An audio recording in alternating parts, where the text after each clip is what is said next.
چی حکمت است از خاک آفریده شده. از خاک به خاطر آفریده شده که آب گنده میشه، خاک گنده نمیشه. یک حکمت.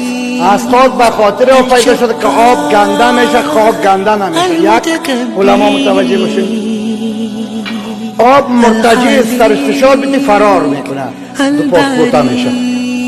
سر خاک فشار میره، الماس جور میشه. آب و خاک. آب داشته باشی، آتش داشته باشی، جوش بده از شده غیر ازش گازش برآمده نیست. وقتی که آب همه چیز پاک میکنه، پاک کننده همه چیز آب است. وقتی که چتل میشه چی پاکش میکنه؟ خاک پاکش میکنه، به خاک پناه میبره. اما تمام آبای سرزمینی کثیف در زیر زمین در چه آب پاک میکنه.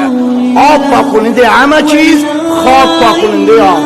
یه دیگر آب فروش در تاریخ محکوم نیست.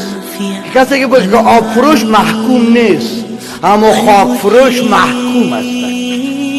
کسی که خاک هم فروش هم محکوم است. خاک در مقابل هیچ کثافت اساسیت نمیکنه. سگ مردرم که پرتش آه نمیکشه، دفنش میکنه. اما در مقابل مشرکین اساسیت میکنه. لوین هم نپذیرفته، فرعون هم نپذیرفته، هر دوش مومیایی شده. و میخواد کسی که مشرک و بت پرست است، هیچ کسی قبر بت پرست نیافته، همش در گرفته.